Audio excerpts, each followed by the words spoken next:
Boa noite a todos e todas, é um prazer estarmos aqui em mais um GC Online. Toda quinta a gente se encontra para poder refletir acerca da Palavra de Deus e hoje não vai ser diferente. Nosso desejo é que nesse tempo aqui de GC Online você possa ser abençoado e abençoada, você possa ser alcançado e abraçada pelo amor e pelo poder de Deus, né? Sempre é um tempo muito precioso aqui, sempre é muito bom compartilhar com vocês, né? Refletir a palavra de Deus a partir também do ponto de vista de vocês, sempre é muito abençoador, né? E nosso desejo é que hoje você possa ser abraçado, né, e alcançado por essas verdades que são vida para nós, né? Eu quero poder orar por você e eu sei que talvez você está participando desse GC de inúmeros lugares, você pode estar de casa, você pode estar no leito de um hospital, né? A gente recebe muitos irmãos, muitas mensagens de irmãos que estão em situações de dificuldade na saúde, em várias áreas, né? E talvez você seja um ou seja uma, e o nosso desejo é que daí onde você estiver,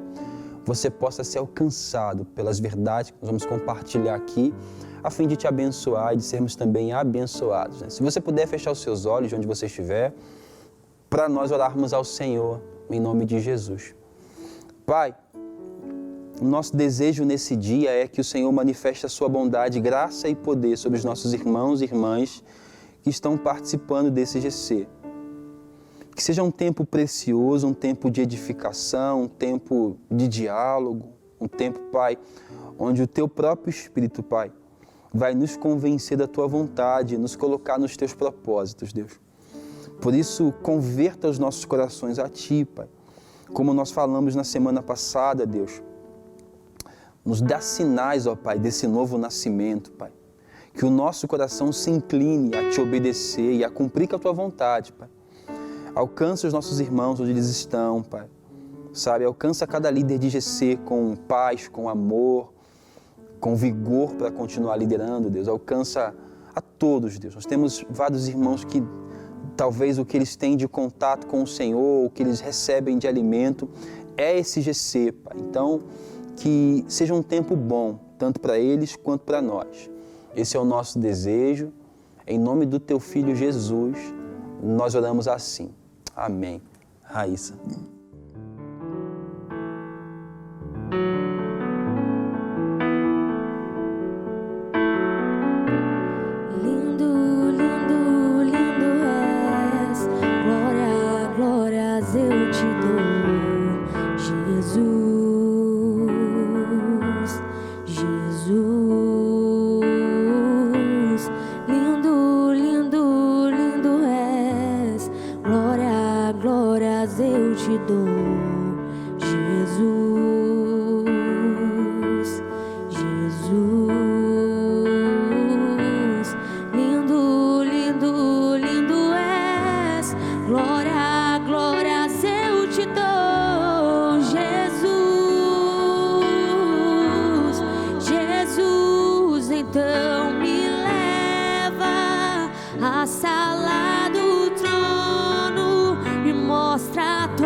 Eu quero ver Tua face, Deus. Lindo, lindo, lindo és. Glória, glórias eu te dou, Jesus, Jesus. Lindo, lindo, lindo és. Glória, glórias eu te dou.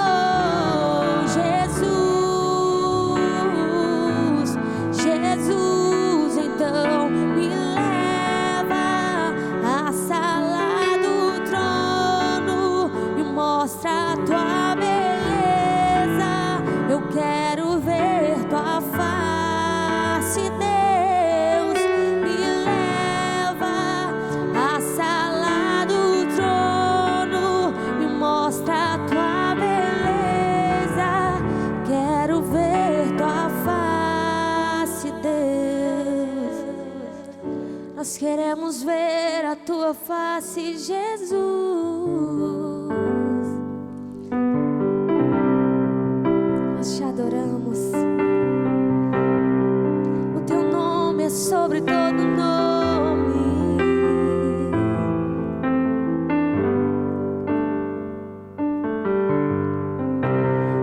início eras a palavra, com Deus Altíssimo.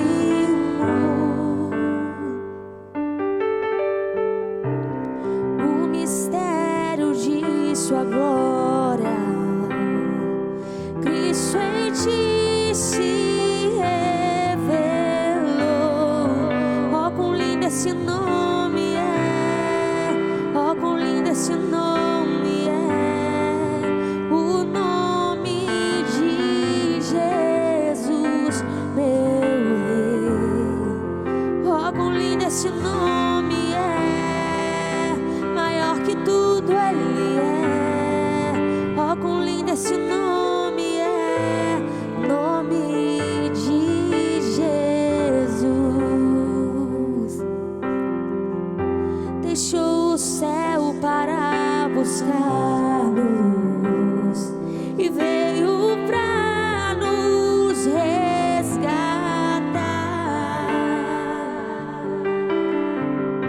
Amor maior que meu pecado, e nada vai nos separar. Oh, quão lindo esse nome é! Oh, quão lindo esse nome é! O nome de Jesus, meu Rei. Oh, quão lindo esse nome é! Maior que tudo Ele é. Oh, quão lindo esse nome é! Nome de Jesus.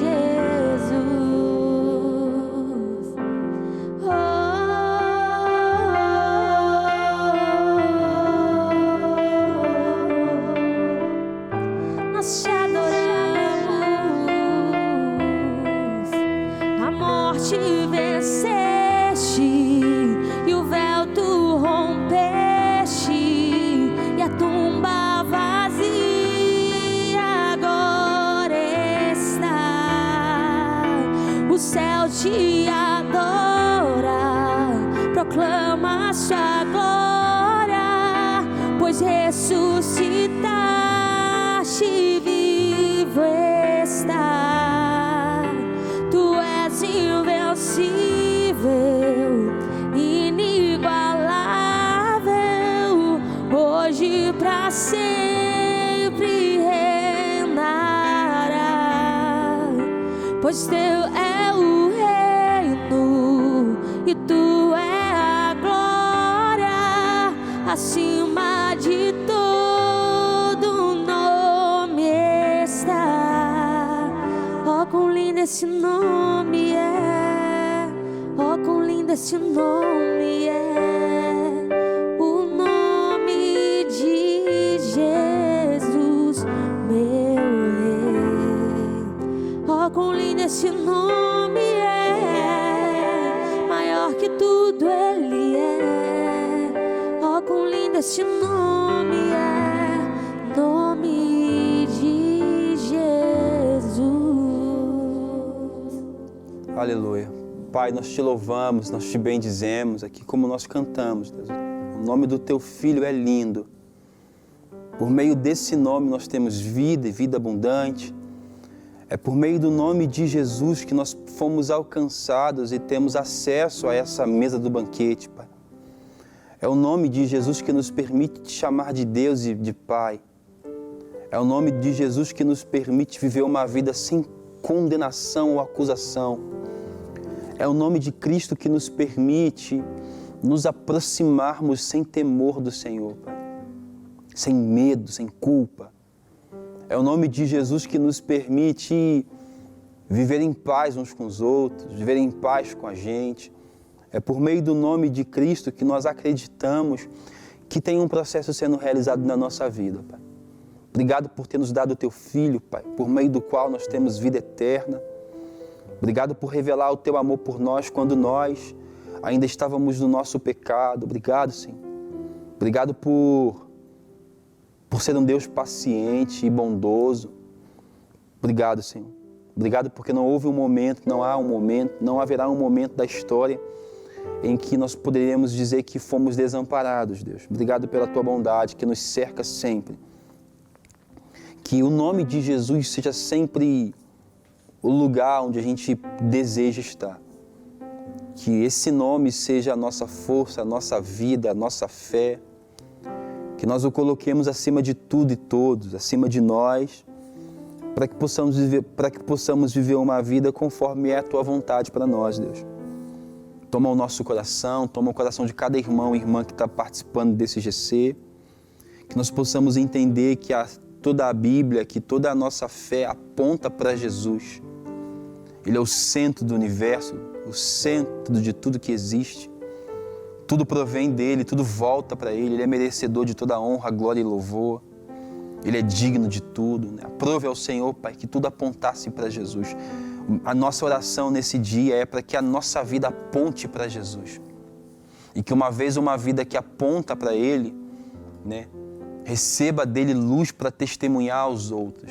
Então que nós sejamos estes e estas cuja vida estão escondida na presença desse Cristo morto e ressurreto, que é o que nos permite viver uma vida sem peso, por meio do qual a gente pode aceitar esse convite. Obrigado por esse convite, Deus. Obrigado pelo Teu Cristo e obrigado, Cristo, pelo Teu Espírito, que é quem nos convence de que todo esse processo não é em vão, nos convence de que tem um processo acontecendo. Em nome de Jesus. Amém e amém. Mais uma vez, boa noite para você que está aqui com a gente, seja bem-vindo. Nós estamos aqui com o Christian, está aqui o Christian com a gente, seja bem-vindo mais uma vez, Christian. Está aqui a Raíssa, como sempre, Raíssa.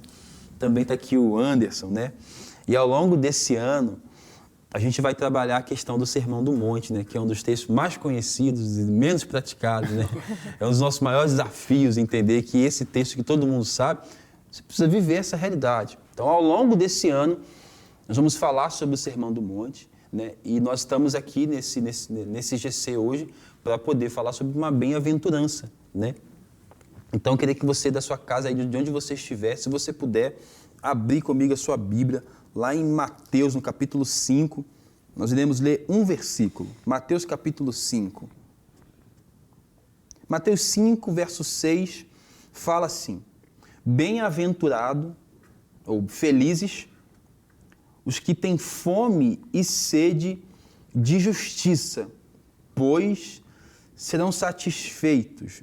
Mais uma vez, bem-aventurados os que têm fome e sede de justiça, pois eles serão satisfeitos. Pai, nos ajude neste dia a compreender o que esse texto está falando para nós, Ao longo desse novo ano, nós começamos aqui já lendo as bem-aventuranças, Então, a lição de hoje, ela propõe um diálogo em torno dessa verdade bíblica, Nós estamos aqui diante, então, de uma das maiores bem-aventuranças, segundo um grande autor chamado Martin Lloyd-Jones. Para ele diz que essa declaração é uma das mais importantes, como se fosse uma carta magna, a carta magna de toda alma anelante, toda alma que anela, que deseja por Deus, Aquela notável afirmação do evangelho cristão a todos quantos se sentem felizes no tocante a si mesmo e no tocante ao seu estado espiritual, os quais também anseiam, desejam essa nova ordem, essa nova vida, Então a gente quer começar aqui então destrinchando essa informação toda aqui, meu Deus do céu. Felizes são os que têm fome e sede de justiça.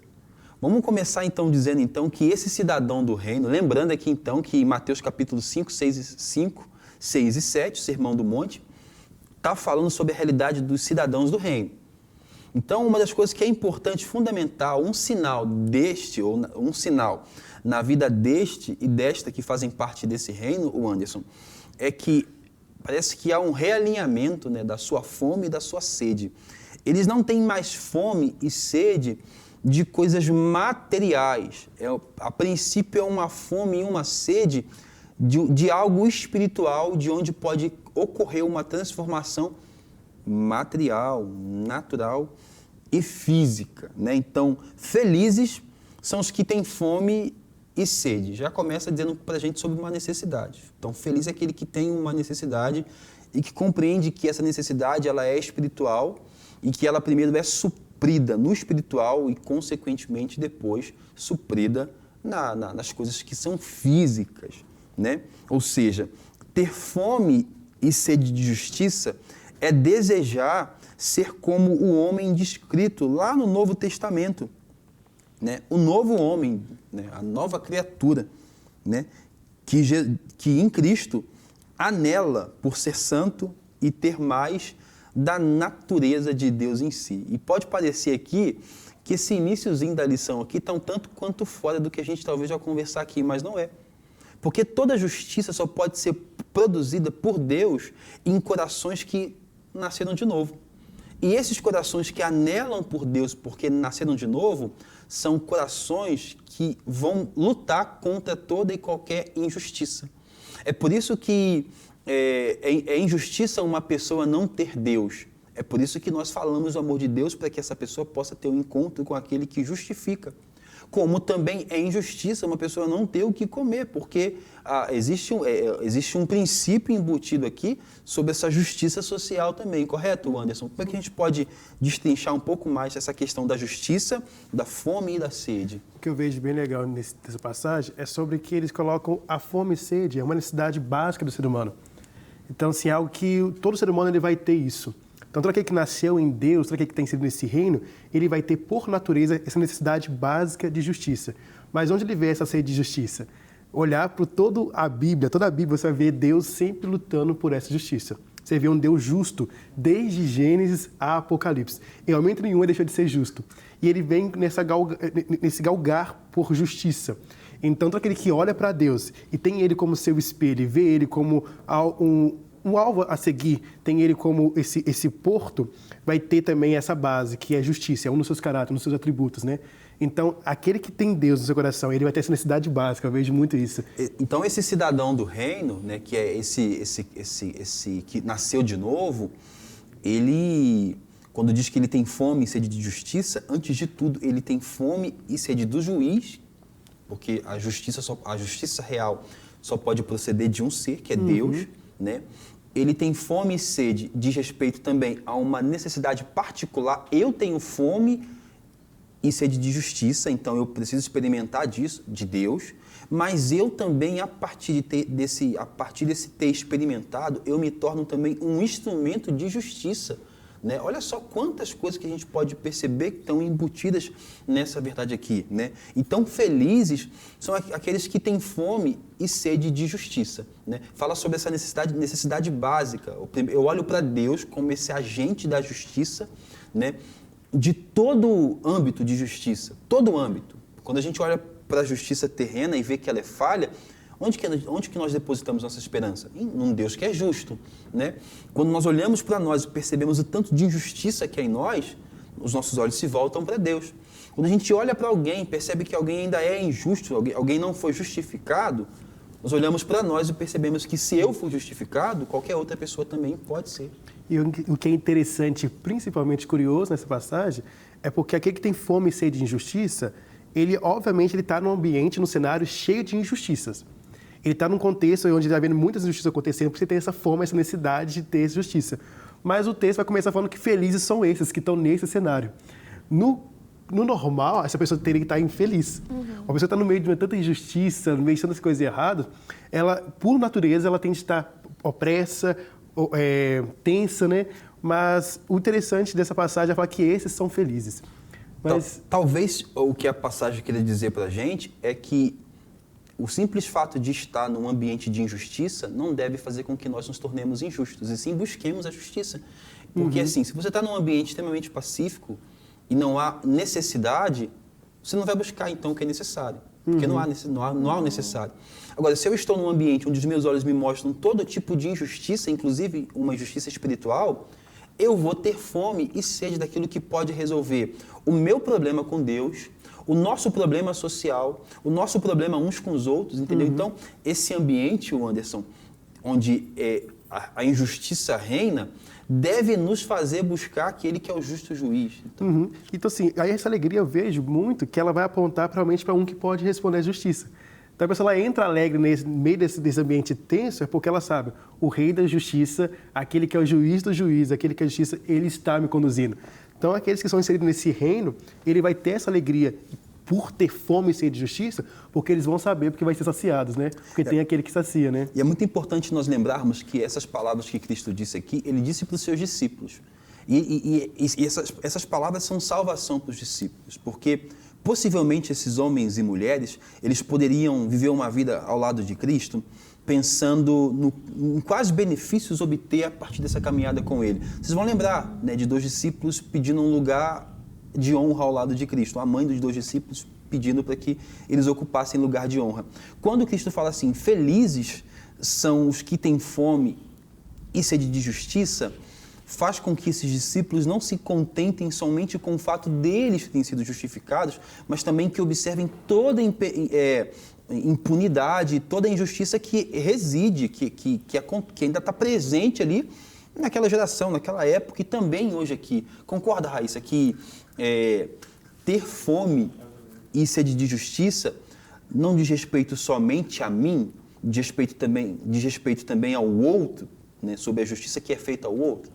Com certeza, Rafa. E o que eu acho bem interessante é que essa questão de ter bem-aventurado aqueles que têm fome e sede de justiça, não fala somente dessa justiça humana que nós queremos fazer, que é aquele que, por exemplo, alguém que cometeu algum mal pague pelo seu feito, um bandido, fique na cadeia. Não só desrespeita a essa justiça humana, mas sim nos mostra fome e sede na verdade, nos fala fome e sede por aquele que faz justiça, por Deus. Por alguém que é maior, que é um justo juiz. O próprio Isaías vai falar que a nossa justiça, né? Nossa injustiça, ele é comparado a um trapo de imundícia. Então, assim, ele é rebaixado a condição baixíssima. Então, até mesmo diante disso, nós vamos convidar agora a rever nosso senso de justiça, né? E aí, assim, se nós pegarmos a palavra de Cristo aqui falando assim, felizes, olha só, para os discípulos, hein? Vamos lembrar, pensar que nós estamos no contexto da época. Os discípulos estão ali, foram chamados por Cristo. Vai começar ali em Atos 2, né? Talvez Atos 8, vai começar uma perseguição. Eles são perseguidos desde sempre, mas vai começar mais enfático uma perseguição. Olha só o que Cristo fala com eles. Felizes são os que têm fome e sede de justiça. E garante para eles uma promessa, porque serão saciados. Num contexto que vai se seguir após a ascensão de Cristo, de uma extrema perseguição, se esses homens não tivessem sido confrontados e confortados com essas palavras, talvez num ambiente de injustiça, eles fossem desistir da fé, fossem perecer, fossem abandonar.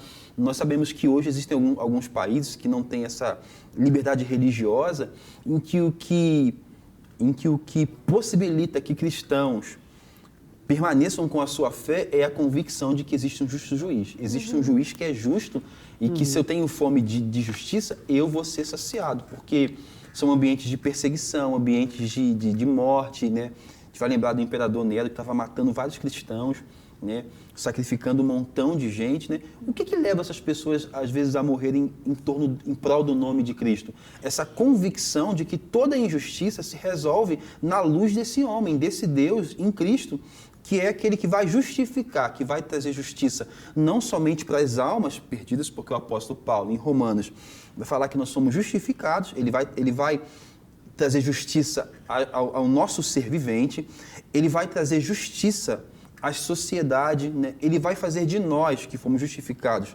instrumentos de justiça. Ele vai também arrancar os nossos olhos, no início desse texto aqui, das coisas materiais, né? Porque, olha só que relação, felizes são os que têm fome e sede, só que ele não está comparando fome e sede com algo material. Não é de comida, né? Como quem fala assim, o reino de Deus não é comida nem bebida, né? É quase que um confronto aos discípulos. Vocês me seguem por causa de quê? Qual que é a fome de vocês? Lembram de João capítulo 6, aquela multidão que abandona Jesus? Eles abandonam Jesus porque eles pedem um pão.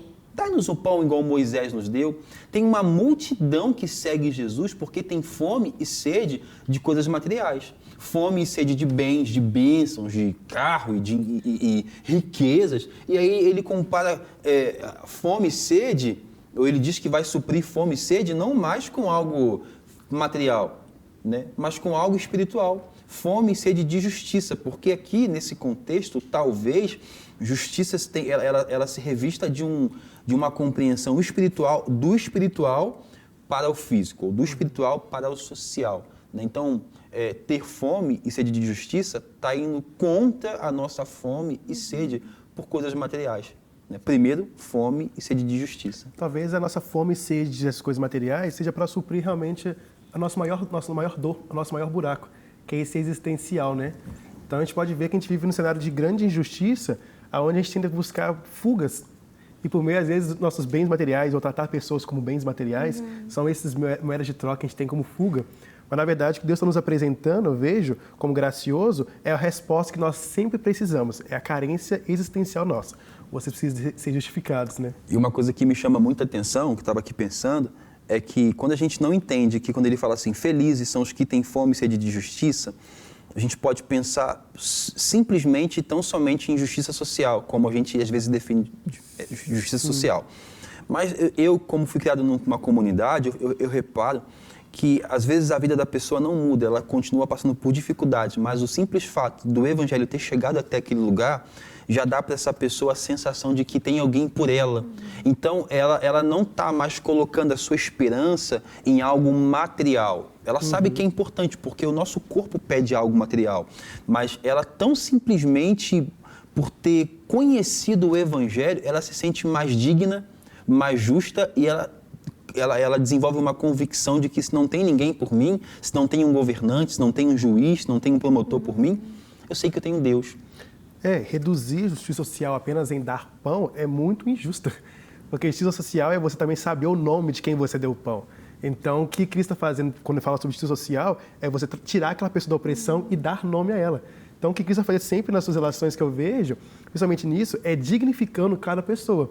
Então, algo que eu aprendi, principalmente eu, Rafael, nós temos muito o hábito de fazer algumas ações sociais, nós vimos muitas vezes o doar ou apenas um bem material, ele é importante para aquele momento, a pessoa ela está passando necessidade, mas o sentar, ouvir aquela pessoa, mostrar aquela pessoa que ela é digna e que Cristo importa com a história dela e que a partir do momento também eu me importo com a história dela, é algo realmente que eu vejo como uma verdadeira justiça social. Então, a gente, enquanto cristão, e seguidores desse Jesus que falou essas palavras, a gente não pode reduzir justiça ao pão. Porque ele não reduziu justiça ao pão aqui, né? Ele disse que quem tem fome e sede de justiça vai ser saciado, né? Primeiro porque nós éramos injustos pelas nossas práticas, pelo nosso pai Adão, ok? Então, a primeira justiça que o Evangelho mostra para nós é Deus nos justificando, dizendo assim, vocês agora são dignos. Como é que a gente se tornou digno? Pelo sacrifício de um homem. Um homem fez justiça. E aí eu lembro que eu era bem pequeno, eu nunca entendi esse negócio de eu ser pecador por causa que um homem pecou. Eu falei, qual que é a relação que eu tenho com esse cara? Né, eu estava na catequese na época, né, eu sempre fui muito assim, questionador. E aí eu me encontrei, vários anos depois, esse texto de Paulo, tratando sobre o primeiro Adão e sobre o segundo Adão. Toda a injustiça que há no mundo entrou por meio de quem? Do primeiro Adão, que pecou, que abandonou Deus, que abandonou aquele que era provedor do pão, provedor de tudo, abandonou. Toda a injustiça entra. A principal injustiça, ou a principal forma de ver a injustiça que entrou por meio de Adão aqui, é perceber o nosso distanciamento. Deus, quando envia Jesus, então, ele faz justiça. Então, a principal justiça que Deus faz é capacitar, ou nos capacitar a viver uma relação com Ele sem condenação alguma, né? A gente não tem ninguém que nos condene, que nos acuse. Por quê? Porque Deus fez justiça, né? A partir disso que Deus fez, dessa justiça, tem vários desdobramentos, né? Nós nos importamos uns com os outros, partilhamos o pão. Né? Nada é meu, tudo é nosso. Lembra só da igreja primitiva? Eles compartilhavam o pão, oravam juntos, de casa em casa. Por quê? Porque eles tinham sido justificados. Então, me chama muita atenção que essa fome e essa sede não pode ser não pode ser suprida simplesmente por algo material. Ela é suprida pela revelação de um Deus que diz assim, eu te conheço, eu me importo com a tua história, eu tenho de verdade uma história para você. E aí, Raíssa? Ou seja, né? Essa fome e sede de justiça é fome e sede por Deus, pelo sacrifício dele, é pelo reino de Deus em nossas vidas. Que o governo dele seja manifesto, porque muitas das vezes, é como você disse, né, Rafa? Não são só ações, porque às vezes só ações não preenchem tudo, mas é Deus se manifestando ao homem. E se nós examinarmos aqui, se você que está participando com a gente desse GC, se você examinar o seu coração, à luz dessa pergunta que eu vou fazer, você pode entrar numa crise muito interessante, né? Você tem fome de quê?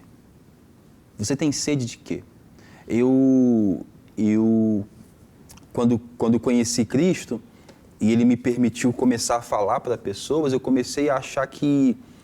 Eu comecei a ter fome e sede por uma posição. Né? Fome e sede pelo glamour, fome e sede por estar num lugar de destaque. Né? Só que isso é tudo temporal e passageiro. Né? Se você dá o pão para alguém hoje, amanhã tem que dar de novo e depois de novo. Né? Então, nós temos fome e sede de quê? Porque quando é fome e sede de justiça, é fome e sede pela revelação de Deus que enviou o seu Filho para nos aproximar dele, e nisso há um contentamento eterno. Olha Abacuque falando, ainda que a figueira não floresça, ainda que não haja fruto na videira, ainda que não hajam vacas nos currais, ainda que só tenha desgraça, ainda assim eu vou me alegrar no Deus que me justifica, no Deus da minha salvação. O que é salvação? É Deus justificando o homem. Então, é muito importante que nós façamos para nós essa pergunta. Eu tenho tido fome e sede de quê? Porque pode ser que a gente esteja muito equivocado acerca dessa fome e dessa sede. Na verdade, a fome e a sede identificam onde é que o nosso coração está depositado. Olha só o que Cristo fala com aquela mulher samaritana. Né? Ela fala assim com ele assim, dá-me dessa água para que eu não tenha mais sede, não tenha que vir aqui buscar água sempre. Toda vez ela vai buscar água. Né? Parece que essa fome e essa sede, quando é saciada pela figura ou pela figura de Cristo, que representa o propósito de Deus, parece que há um contentamento maior. Né? E não somente há um contentamento, porque não diz respeito somente a mim, mas há também um comissionamento. Né? Eu, uma vez que fui alcançado por esse que me deu dessa água, que me deu desse pão, simbolicamente, eu quando fui alcançado por esse que fez justiça a mim, eu volto para a cidade e eu falo para todos, venham e vejam um homem que me justificou. Que falou tudo quanto eu tenho feito e que me tornou alguém apto, alguém capaz e que me libertou de mim mesmo. E aí? Esse homem que olhou para ela, viu tudo de errado que ela fazia e mesmo assim ofereceu essa água com a qual ela não mais teria sede nenhuma. E quando eu falo dessa água que não tem sede, essa água que vai saciar nossa fome, nossa sede, que nós não teremos mais sede, uma coisa vem muito na minha cabeça sobre que, ao olhar para esse mundo, principalmente de uma forma mais ampla, a gente vê tanta injustiça, a gente fica assim, será que isso vai ter fim? Será que Deus vai intervir, vai rasgar os céus, vai acabar com isso? Já que ele fala tanto de justiça, já que falamos tanto sobre justiça, quando ele vai vir? Eu acho que esse era o grande anseio do antigo Israel, pelo Deus que viria acabar com toda essa desigualdade, toda a tortura, todo esse mal. Mas quando fala sobre esse Cristo que fala que eu vou dar essa água, que vai saciar a sua fome para sempre, fala também dessa esperança nossa, que também ela é escatológica, né, Rafa? Nós vamos ter, sim, Deus intervindo aqui, nesse plano, nesse tempo, nós temos ações, somos agentes também de justiça, somos esse agente de Deus, vemos Deus clamando por justiça, nós também vamos intervir com justiças, mas algo que vai nos descansar mais, o que nos dá esperança, até mesmo que fez muitos morrerem alegres no Senhor, foi sobre esse novo céus e a nova terra, que é tão prometida onde que nós não viria mais, onde nós teremos justiça plena, né? E tem interessante quando o Anderson fala sobre essa fome e essa sede, que é uma fome e uma sede de uma esperança escatológica, né? É que o apóstolo João fala assim, ele relata assim, em Apocalipse 5, né? Então, um dos anciãos disse, eu chorava muito, verso 4, porque não se encontrou ninguém que fosse digno de abrir o livro e desatar os seus selos, né? Então um dos anciãos me disse, não chore, eis aqui o leão da tribo de Judá, a raiz de Davi, que venceu, e ele é digno de abrir o livro e desatar os seus 7 selos. Parece que esse Cristo que é digno né, ele fará a justiça, uma justiça escatológica, quando ele implantar de uma vez por todas o seu reino, né? Mas ele já também implantou no nosso coração o seu reino, por isso nós somos instrumentos da justiça de Deus, né? Por isso que nós não nos contentamos com nenhum tipo de injustiça, nenhum tipo de injustiça. O cristão, ele se move em Deus contra todo tipo de injustiça. E é importante falar isso porque a gente fala assim, a gente não quer reduzir a questão de uma luta contra a injustiça como uma militância ideológica extremamente natural e humana e de direita ou de esquerda, mas a Bíblia está recheada de movimentos de Deus usando os seus profetas, os seus homens e mulheres contra todo e qualquer tipo de injustiça. Injustiça contra o órfão, injustiça contra a viúva, mas principalmente Cristo sendo usado por Deus contra a injustiça da separação. Por quê? Porque foi uma injustiça. Talvez você se questionava como eu me questionei. Como que eu posso viver essa injustiça qual que é a injustiça? De estar distante de Deus. Por que eu tenho que viver essa realidade de estar distante se não foi eu que pequei, sim Adão? Deus em Cristo, então, faz justiça, né? Então, a priori, a princípio, o nosso papel é falarmos da justiça que Deus faz, que é, por meio do sacrifício do seu Filho, permitir que todos quantos estavam distantes possam ir para perto dele. Como consequência disso, é o nosso papel também, né?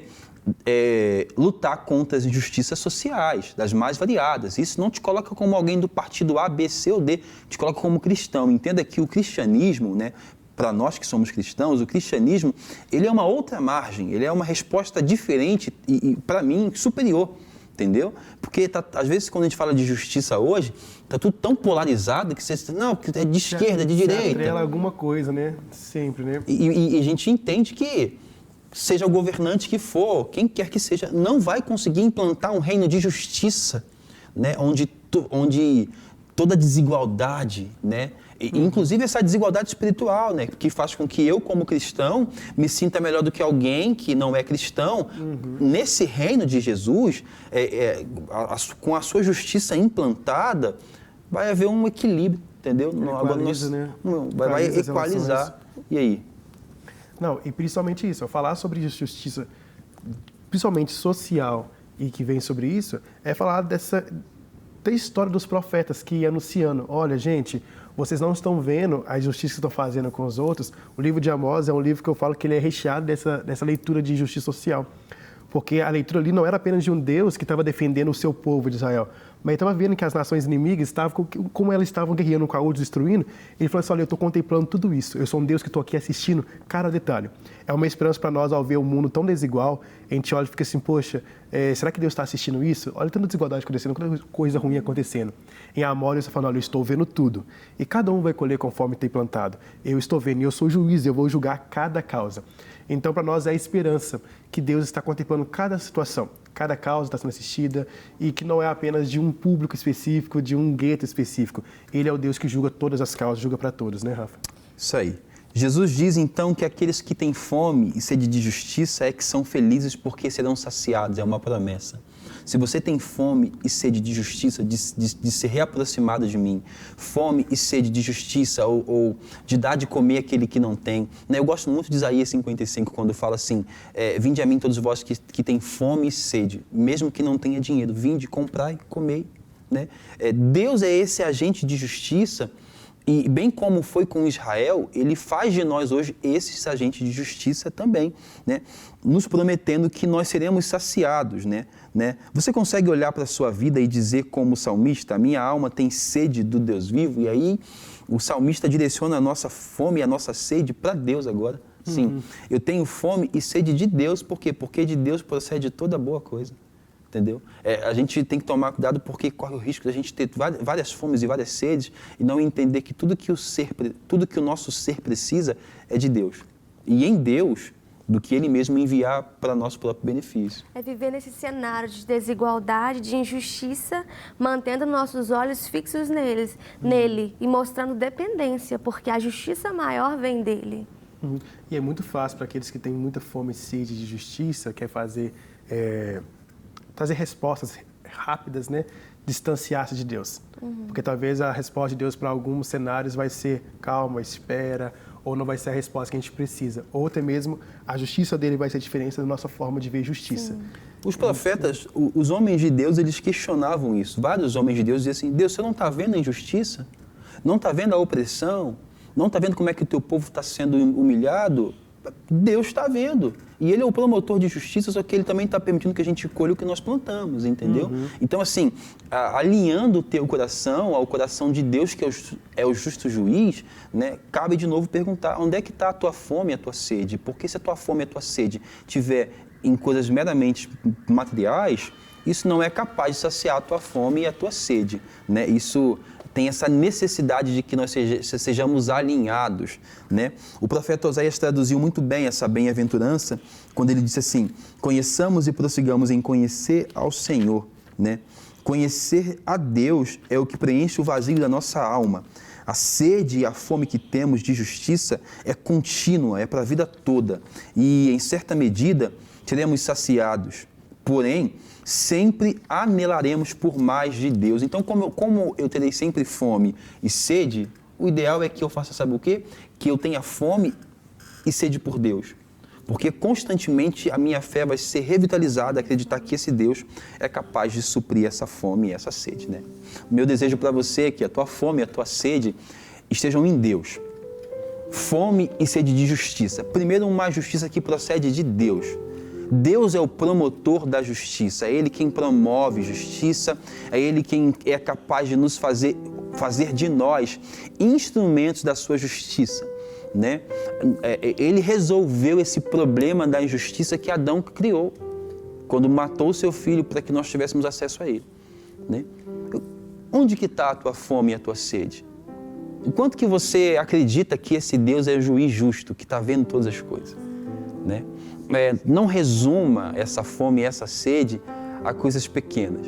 Acredite que Deus pode fazer infinitamente mais do que nós pedimos ou pensamos, e mais até mesmo do que a gente pode imaginar, tá bom? Eu quero poder orar por você, em nome de Jesus. Pai, alinha a nossa fome e a nossa sede, Pai, de justiça, à justiça que o Senhor faz, a Tua justiça. A justiça que o Senhor fez quando nos resgatou da morte, do império das trevas, Deus. A justiça que o Senhor fez, ó Pai, quando nos deu um chamamento, um chamado, uma vocação. A justiça, Pai, que procede do Senhor e que nós promovemos quando observamos atentamente o órfão, a viúva, Pai, aquele que não tem, né? Mas, sobretudo, Pai, não nos deixa resumir justiça, Pai, ao cumprimento da nossa vontade, e sim com a manifestação do reino de um Deus que é justo. Em nome de Jesus.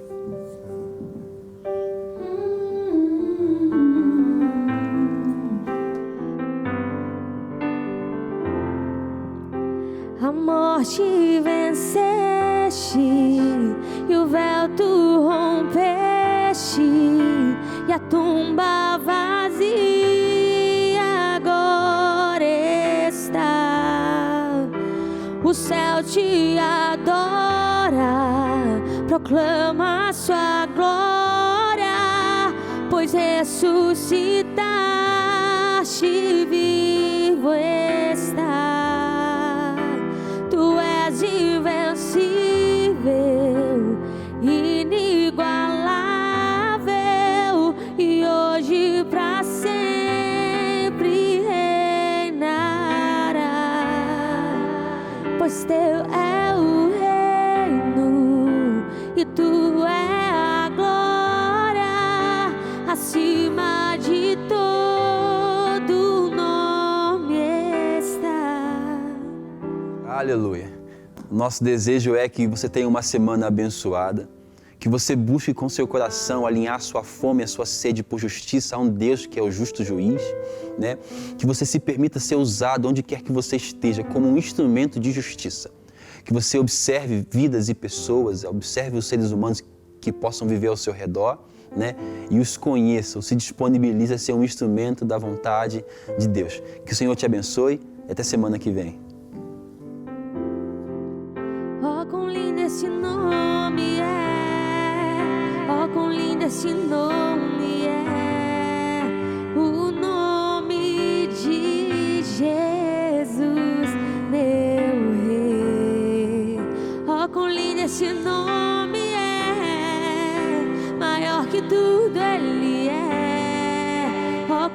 nesse nome.